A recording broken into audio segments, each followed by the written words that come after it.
শের বাংলাকে যখন হজ করতে গেছে, এই এরা চিঠি লিখছে যে একটা বেদাতি গেল ধরে বাইন্দা থুয়েন।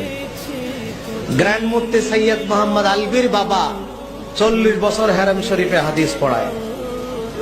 তিনি ধরছেন শের বাংলাকে, এই তুমি বলে বেদাতি, তোমার নামে অভিযোগ আছে। বলে হুজুর আমি যেসব বেদাত করি আপনি একটু শোনেন। এইবার বসায় শোনাইছে আমি কি বলি, আমার রাসূল ইলমে গায়েব জানে। দলিল এই যে কোরআন শরীফ দলিল, এই যে হাদিস দলিল, এই যে ইতিহাস দলিল, আপনি অস্বীকার করেন না। 2 নম্বর, আমার নবী হায়াতুন নবী, কবরে জীবিত। জীবিত দুনিয়ার জমিনে থাকা অবস্থায় রাসূলুল্লাহর যে শক্তি ছিল তার থেকে কোটি গুণ শক্তি বেশি রওজা শরীফে শুয়ে।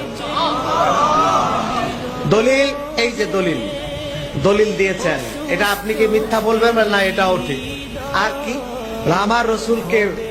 আমার রসুল পৃথিবীর যে কোনো জায়গায় হাজির হতে পারে। রওজা শরীফে 4 দেয়ালের মাঝখানে আটকায় রাখার জন্য আল্লাহ রসুলকে আল্লাহ ওখানে রাখে নাই। আল্লাহর রসুল পৃথিবীর কেন শুধু 25,000 মাইল পৃথিবী নয়, সমগ্র মাখলুকাতের যেখানে ইচ্ছা আল্লাহ নবী সেখানে যেতে পারেন। তবে বিশেষ করে আল্লাহর নবীর কলিজার টুকরা উম্মতকে পাহারা দেওয়ার জন্য, উম্মতের প্রশংসা শোনার জন্য, উম্মতের দেখাশোনা করার জন্য এই ধুলির বিছানা আল্লাহ রসুল বেছে নিয়েছেন। কিন্তু আমার নবী হায়াতুন নবী, গ্র্যান্ড মুফতি বলেছে রাইট। এইভাবে একের পর এক সমস্ত আকায়েদের উপরে রাইট রাইট রাইট বলে। এবার বলেন আমি কি বেদাতি? বলে না, তুমি তো বেদাতি নাও, বরং তুমি শুধু বাংলার আজিজুল হক না, তুমি শেরে বাংলা, তুমি বাংলার বাঘ।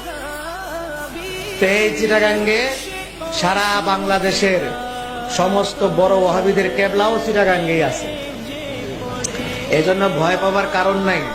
মুসা আলাইহিস সালাম যেখানে ছিলেন ফেরাউনও সেখানেই, ইব্রাহিম যেখানে নমরুদও সেখানেই, নবীজি যেখানে আবু জেহেলও সেখানেই। সুতরাং সুন্নিয়াতের ইমামত যেখানে, ওহাবির কেবলাও সেখানে। এটা হতে বাধ্য। ওহাবিদের কেবলা এই দিক না, পশ্চিম কোনটা, এখানে কেবলা কোনটা?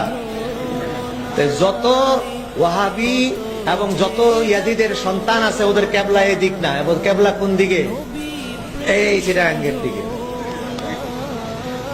এদের কেবলা হলো চিটাগাং, এখান থেকে 15 কিলোমিটার দূরে। আর আল্লাহরও কি কাম, যেখানে মুসা সেখানে ফেরাউন, যেখানে ওদের কেবলা সেখানে শেরে বাংলা, শেরে বাংলার মাজারও সেখানে।